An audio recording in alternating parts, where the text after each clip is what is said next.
we all have to constantly be disruptors in our own industries.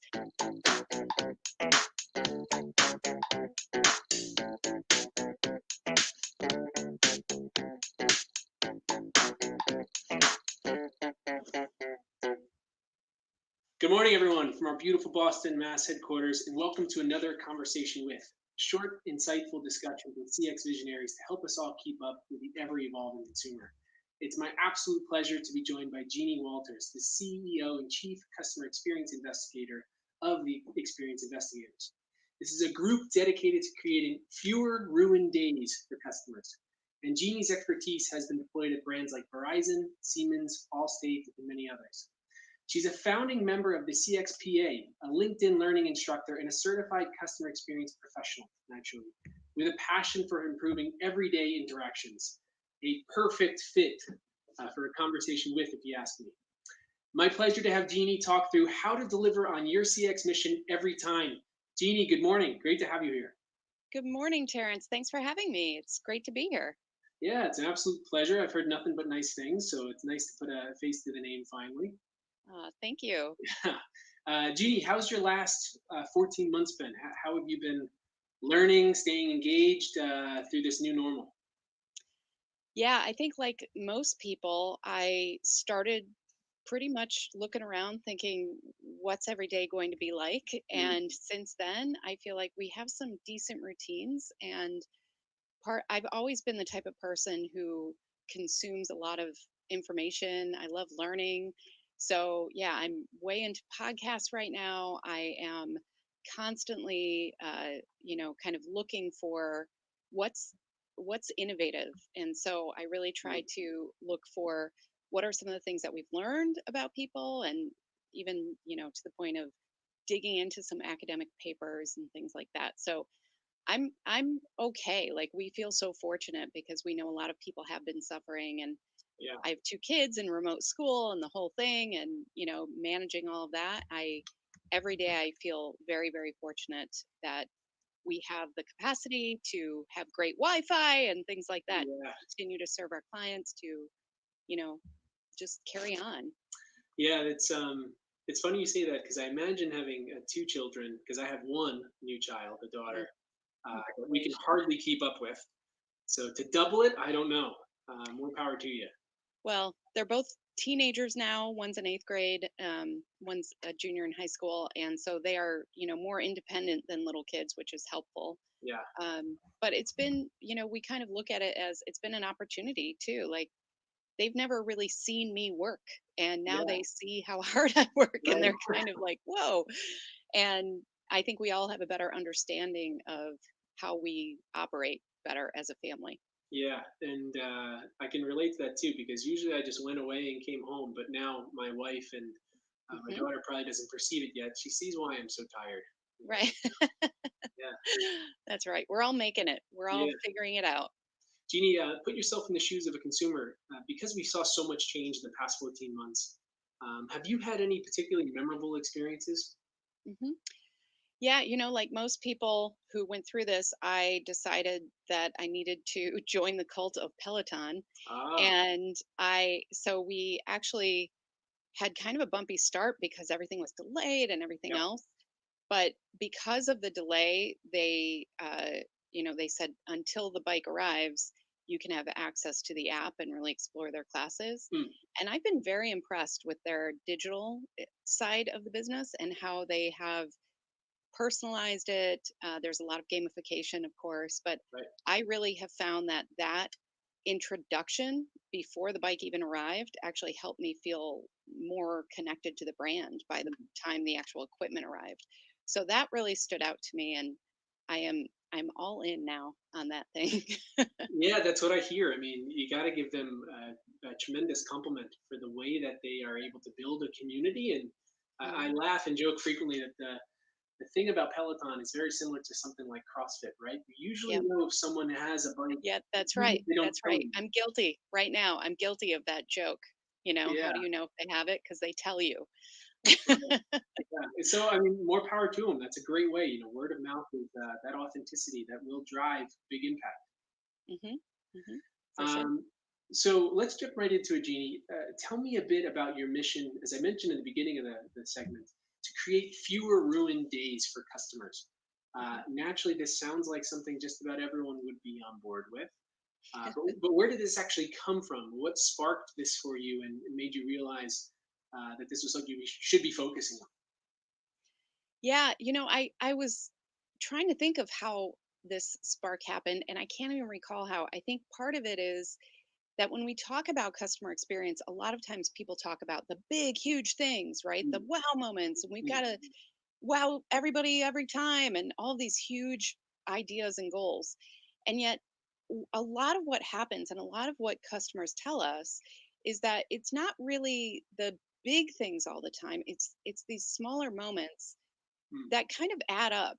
And if you have a part in a customer's journey where you don't deliver, maybe you're late, maybe you're grumpy, maybe they get, service that is lower than the service that they expected, right. what happens is they walk away with kind of that negative feeling. Mm, Even if they might not say, I'm never shopping here again or anything that traumatic, they're still chipping away at the relationship. And so when right. I think about ruining somebody's day, I think about all those stories that we tell each other. Mm, I used to joke when I got on a plane and said what I did. I had to be prepared for my seatmate to tell me the worst customer service story that they've ever experienced, yeah, because good that's, learnings for you, right? yeah, exactly, they just go straight there, right? Right. And and a lot of those stories people carry around for like decades, right? Mm, Like they will tell you about the day that they had to wait in line for 4 hours, or the day that they had to, be transferred on a customer service call, or the day that they didn't get their Peloton the day that they wanted it, all of those right. things. Those kind of things really do add up. And I think for business people in general, we have not been trained to think about emotional impact. We Mm, just haven't. And so now we're realizing the power of understanding emotions, of understanding how to really deliver experiences that can elevate emotions. And so the flip side of that is, what can we do to just remove those negative experiences? What can we right. do to make sure we're not neglecting those moments? Because, they're not going to necessarily, again, cause somebody to leave, Mm, but this is all about trust. Every relationship we have is about trust. And the same is true with customers and brands. And so if we ruin their day one time, that chips away at that trust that they have with our brand.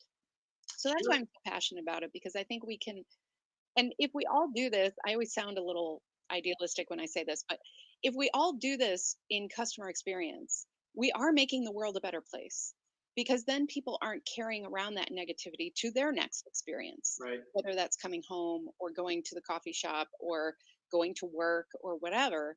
We need to really focus on the fact that when we are interacting with people, it is a human interaction, and there are real consequences to that. And part of Mm, that is whether we ruin their day or whether we give them a little bit of delight, a little elevated emotion that they can carry on throughout their day and their journey.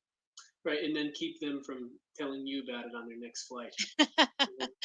Mm, I welcome it. And if not, I just say I'm in insurance or something. yeah. Um, no, but I think obviously incredibly important, right? Because we saw even over the last 14 months that loyalty was thrown out the window. Yep. So you can't afford Yep. to let maybe the chips that you're chipping away at your customer and their experience are a bit larger than they've ever been, right? When you It's a have made great it. point. It is. It's a great point because, we needed each other during this time, Right. and none of us could do this alone.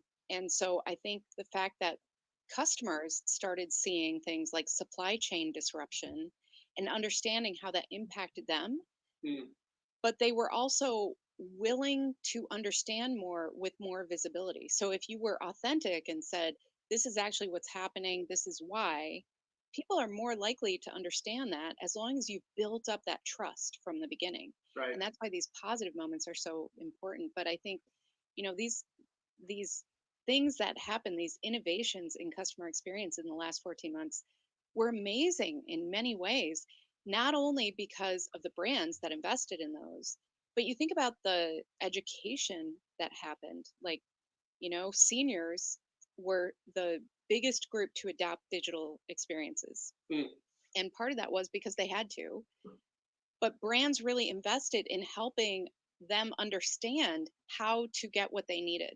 So you can't go to the grocery store. So what do? Well, we're going to offer you digital ordering and pickup. yep. And now all this whole group was able to adopt and adapt to it. And for years these brands were like, "Oh, let's not invest in that. Don't worry about that group Mm, because they like to go to the grocery store. That's their thing." yeah. And we make all these assumptions about people, and we need to really look at that as how can we make sure that we're getting people what they need in the way that they want it, in a way that is emotionally charged in a positive way. Right. And I was just amazed. I mean, there were digital transformations that on paper they were told brands said, "Oh, it's going to take 5+ years." And they literally turned that plan into a 6-week execution and Mm. delivered on it. And that's because their customers needed them. And that those types of stories, that's what gets me really jazzed about customer experience. The work we do, it is that important. And I think we can't ever forget that. No, very, very good point. And I think to your first set of feedback, um, focusing on the details is extremely important. But if I'm on the brand and retailer side, it feels like it would be a tremendous consumption of my time and resources. How do you usually suggest brand and retailers navigate this sort of beginning entry point to making sure that your customers have fewer ruined days? Yeah. Well, it really does all come back to who are you trying to be? What is the promise that you've made to your customers? And so that's really about your vision and values Mm, and your what I call a customer experience mission, which is about what is the experience that you promise that you are delivering for your customers. It's not about the products, it's not about what you're actually selling, it's about what your customers are doing with those products and services. And so if you can stay focused on that and create kind of an engagement throughout your organization with that, what happens is these engaged employees start feeling empowered to make real change and they keep their radar up, right? Like we've yeah. seen things where even the way we send invoices out, if we send those out in a certain way that is basically punitive, I mean, literally, we list all the horrible things that will happen if somebody doesn't pay this When invoice, they, yeah. even though we just spent all this time wooing them in the sales phase, right? We're like, come with us, we're friends. And then we're like, don't forget.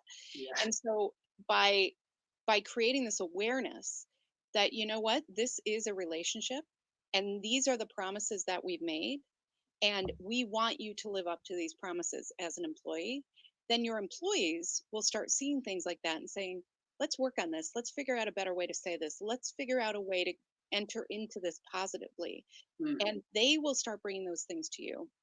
And I think the other side of this is it's not just about, I mean, things are going to go wrong, right? And if you have any sort of retail space or restaurant or anything, people will tell you, one of the things that we have to remember is that people are going to complain about wobbly carts. People are going to right, complain about dirty bathrooms, right? There, right. these will happen. So instead of spending all of your energy trying to fix those like individual things, this is more about creating an awareness so that people within your organization proactively think, wow, I'm going to go in there and make sure that the bathroom is clean on my Mm, own. I'm going to make sure that we pull this wobbly cart out so it doesn't bother customers. And that's the balance that we're always trying to get is how can we improve and increase the number of positive moments and how can we just remove consistently those negative things that are often just neglected. We right. just don't think about them. And so that's the power of this. I think it's not about getting mired in the details of trying to make sure every bathroom is clean every moment of the day. Mm. It's about this higher awareness of what we're doing and how we can deliver for our customers And proactively too, like you mentioned, in front proactively. of it. Yep. Absolutely. Yep. Exactly. Jeannie, you talk about how brands aren't judged on how well they deliver on promises on a daily basis, but instead, customers will simply walk away if they aren't happy, right? Hmm. What Hmm. do you see as the solution to having more of a measurable change towards a better overall customer experience for us? Yeah, I think our industry about 10 years ago went through this huge focus on data. And we were like, we can get all this amazing data. We have things like Net Promoter Score and customer satisfaction and customer effort score and all these metrics now. And it was kind of the dawn of let's just ask our customers and we'll get all this data. Yeah. And what tends to happen is we put the cart before the horse and we say, let's do these surveys, let's find out. We don't create them in an actionable way. We don't create them in a way that has a system behind it. So when we get that information, when we receive that wonderful feedback, we don't know what to do with it. And there are plenty of organizations out there, big organizations, that survey the heck out of their customers, right? But they still Mm. don't do much with it. They report those numbers inside their organization, but they don't zero in on what's actually going on here. Yeah. And I think if we look at it as this cycle and really understand that it's about those insights, then that again empowers everybody to say, you know what, I noticed that this number is steadily going down, maybe not very dramatically, Mm. right? But steadily going down. Let's look into that. Let's figure out what's going on there. And that's where you get those insights that then you can turn into action. And then you go through that cycle again and find out, did our fixes work? Did our innovations do what we thought they were going to do? But it requires a real humility and open mindedness. And that's hard because once you invest in processes and people and technology as an Mm. organization, you want that to pay off in the way that you predict. And when customers are saying, I don't know, it's okay, it's really easy to just think, let's just keep going. They're happy enough. And what happens then is that a competitor pops up and says, we made this 10% better. We removed some of the obstacles and friction. And then the customers just start seeing that and moving over to your competition. And so, especially in today's world, there is a disruptor around the corner. I promise. There's a disruptor in your industry around the corner. And a lot of the original disruptors, they got pretty complacent, right? Like they decided that they did their thing once. We all have to constantly be disruptors in our own industries.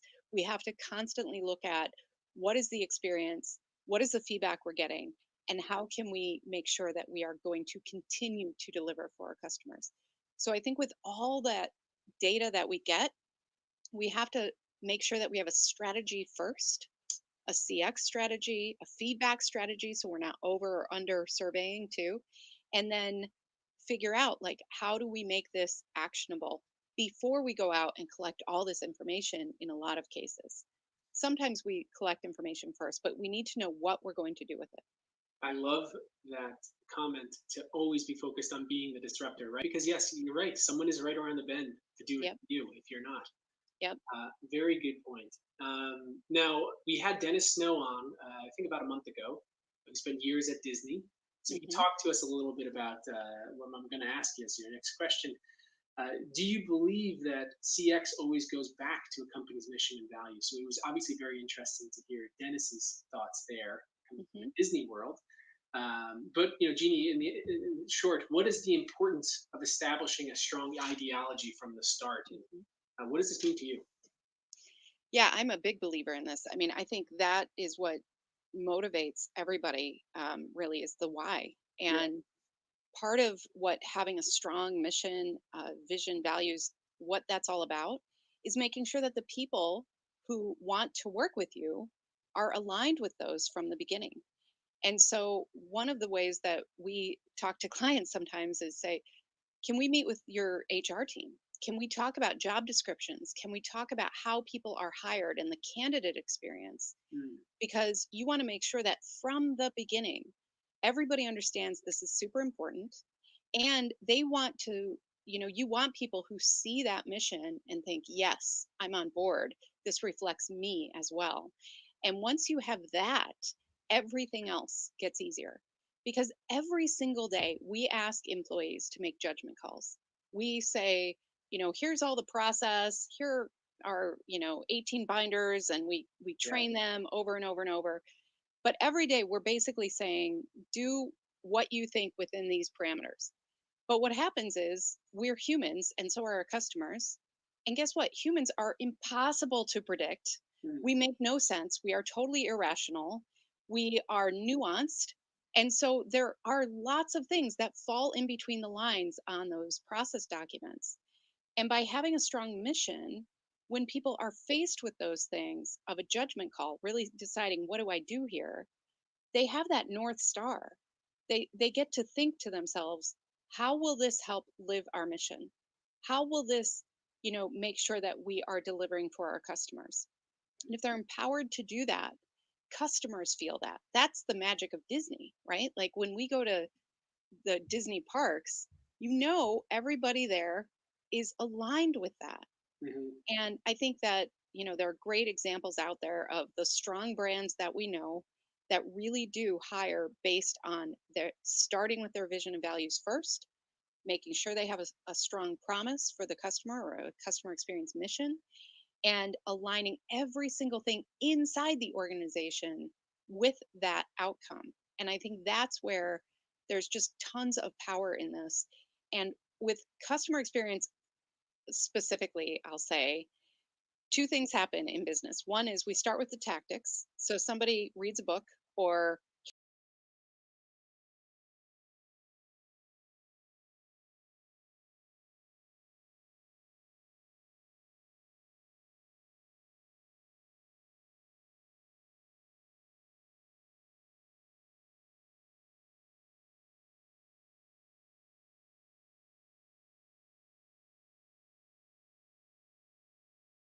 to getting once the customer gets in the door, the business plan flips to operations.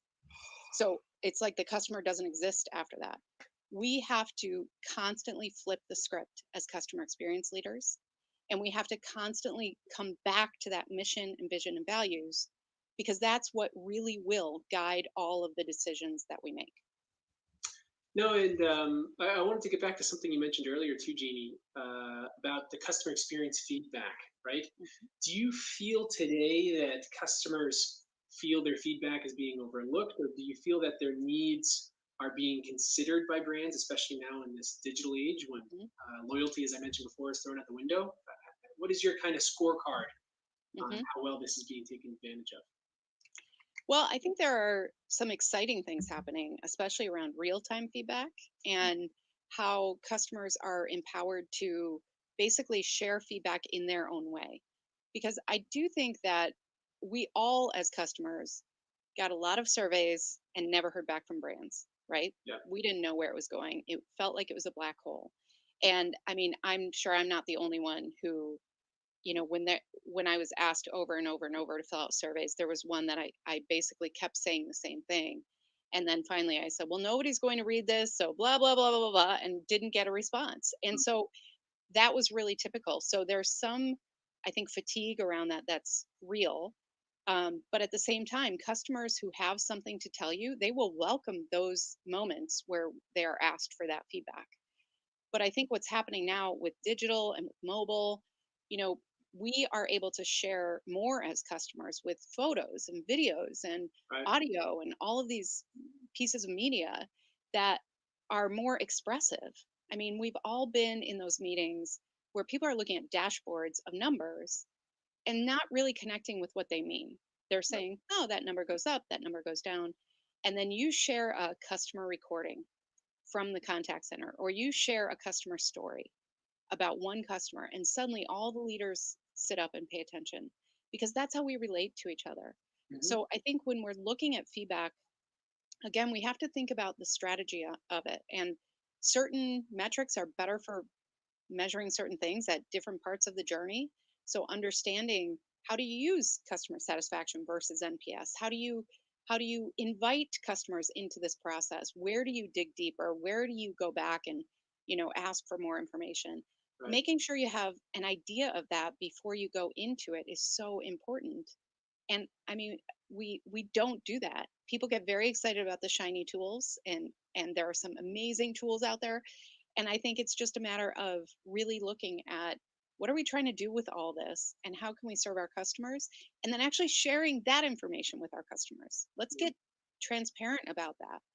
And instead of just saying, your feedback is valuable to us, go into a little bit more. Share with them the things that you've changed because of customer feedback. They want to know those things. Right, and I think what you said that I think is especially powerful is essentially moving from just data and numbers to finding and identifying the emotion from the Hmm. experience, right? To make it Hmm. more than just the numbers. I think that's right on the money. Absolutely. Thanks. Yeah, I think that's what we didn't have when we got very excited about the data. Yeah. And now we're figuring out this is a layered approach. I always think about it as like a Venn diagram, right? Like there are things that overlap in the middle that Mm, tell the whole story, and you need each piece. You need the data and the metrics, you need customer feedback, you need innovation, and just like far out thinking for future state. You need all of those things to come together. And part of that is the emotional side, the storytelling side, because otherwise, it just gets way too easy. I mean, I'm sure we've all seen this too, where I mean, employers get really excited, leaders get really excited because they went up point 0.5, of a percentage point, mm, right. and they pat each other on the back, but they have no idea why it happened, and they don't know how to replicate it or bring that into the rest of the journey. Mhm. And if we tell a story, suddenly we can see, oh, what happened was this employee really stepped up in a way and connected emotionally. Well, how can we replicate that? How can we make that a best practice? How can we train other employees? Then that starts bringing things to scale, which is really exciting too. So, Jeannie, we're almost done here. I'm almost done bothering you, I promise. No, this is Uh, great. let's go back in time to before the pandemic really kind of kicked off and closed everything down. So we'll say last February or Hmm. January. Um, talk to me about the value in preparing for the unexpected situations like this pandemic. How do you justify allocating resources to prepare for a crisis like this when it might, of course, have high costs associated with it? Hmm. I mean, of course, we saw the value in naturally being prepared digitally for the pandemic and everything that happened. But really, how do you kind of justify the potential high costs preparing for something else that might be around the corner? Hmm. Yeah, I mean, crisis planning is always one of those things that sounds like a really good idea, and very few organizations actually dedicate resources to it, Yeah. which was very apparent, wasn't it, when this all happened? And Mm, I think the way I think about that is, are there, again, what's our promise? What's our mission? Start there and think about what would happen if, these certain things happened. How could we continue to live up to that promise? How could we continue to live up to that mission? And sometimes what that means is about communication. Like, can you be ready to communicate with your customers in a way that they trust you?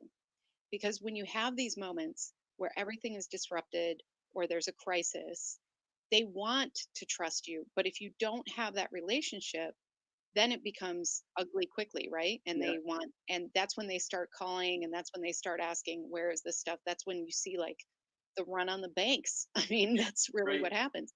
So when you're thinking about kind of these abstract crises of the future, that's where I would start, is where's the mission, where's the vision, and what promise, and then how will we communicate?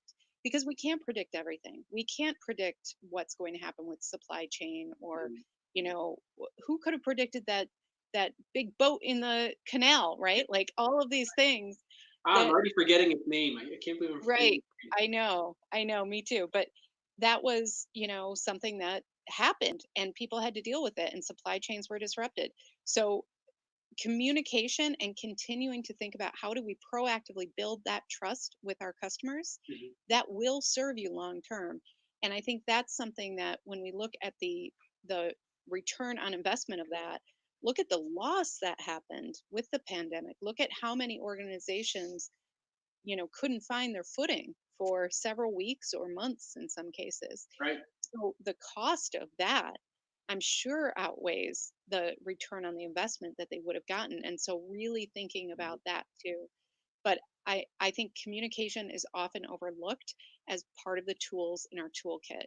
And every single customer journey map, every single customer experience project I've worked on, When we look at the research of what's going right and what's going wrong, there's always something around communication. There's always something around, customers maybe feeling like they're not hearing enough, or that they're hearing corporate speak and they're not really getting the real truth. Customers want visibility, especially now the younger generations. Generation Z is demanding it, and they are sniffing out things that are inauthentic, and they're not afraid to talk about that. And so I would encourage everybody to get real and get comfortable being real. Jeannie, a lot of great sound bites there. I was scared to interrupt you. Uh, Thank you. So, Jeannie, the last question I have for you is I'm gonna have you spin around and get the crystal ball behind your desk. Yes, Uh, sure. Talk to me about the rest of 2021. What are you keeping your eye on? What are you recommending brands and Mhm. retailers consider as we look forward? Yeah, I think there are a lot of interesting ways this will play out. We are going to live in a hybrid world for a while. And part of that is because we have to not only predict and design what are these experiences going to be like with different protocols, right? Like people will still maybe have to wear masks. They will still have to be socially distanced. Mm, They might be reliant now and liking all of the digital channels that we've offered. So, the people who never used to order their groceries online are now doing that very comfortably and realizing that it gives them time. So we have to prepare that some things won't change. In right. fact, I just read that the majority of patients like virtual waiting rooms. They like being in their cars and waiting for that text to go in to see the doctor because they don't sit around a waiting room with sick people. So, what does that mean for the future? Well, think about the real estate. Can you get rid of a waiting room and have a bigger parking lot? So, all of these different things we have to really look at what change that customers are telling us they actually really like and prefer, Mm, and what will they go back to that we have to redesign and rethink. And so I'm a huge fan of service blueprinting because it's such a powerful tool where you think about what's the journey that we want to deliver, and then what are the processes and employee practices and systems that have to support that. We need to think about how can we kind of iterate around the next normal and then the next one and then the next one. And that's not only about how we design the experience, but we're also going to be dealing with customers who have different comfort levels, who have different anxiety levels. right. There was a report that basically said every single person, with the exception of 1% who of the population who I think they're sociopaths, Mm, but everybody else is experiencing some level of social anxiety about going back right. because we don't know the rules. When you go back to your workplace, how do you greet your coworker? When you go to, fly on a plane for the first time, how is that going to feel? So there are all these questions that we still don't have answers. So I really believe that in the next couple months, we're going to see innovation around this from those brands who are really thinking through these hard questions. I think we're going to see some really interesting hybrid models, for instance, in retail, Mm, leveraging things like, touchless pay and leveraging augmented reality and things like that. So, really, there's going to be a boom of innovation. And part of that will be because we have to pay attention to our customers' emotions right. and their comfort level. And that's going to be different based on kind of every single customer you have. Everybody's going to be a little different there, so we have to offer choice Mm. to help them. Um, so funny. You said anxiety and flying, and I immediately thought, because I haven't flown yet, but I immediately grew some anxiety inside me at the thought of me being likely plopped right into a middle seat. Right? Uh, you know, Yeah. not I haven't experienced it yet, but it's definitely around the corner. I've got something with middle seats. They've got an attraction to me.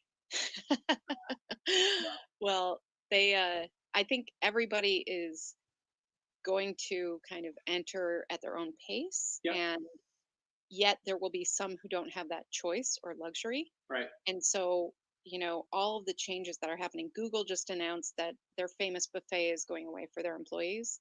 So they're offering boxed lunches. Mm, Well, will some people not enjoy that? There's an environmental impact to that, right? So yeah. they're going to have to figure all of this stuff out. So I think that's the type of question that we have to start really looking at is what are the steps of everybody's journey, either employee or customer, and how will we help them and reassure them to feel safe and comfortable. Excellent. Jeannie, thank you so much for the time. It was an absolute pleasure to have you here. Again, Jeannie Walters, CEO and Chief Customer Experience Investigator at the Experience Investigators, to tackle how to deliver on your CX mission every time and ensure you're giving your consumers less ruined days. Jeannie, it was an absolute pleasure. Thank you for the time. Thank you. This was great. Fun to be here. Take care.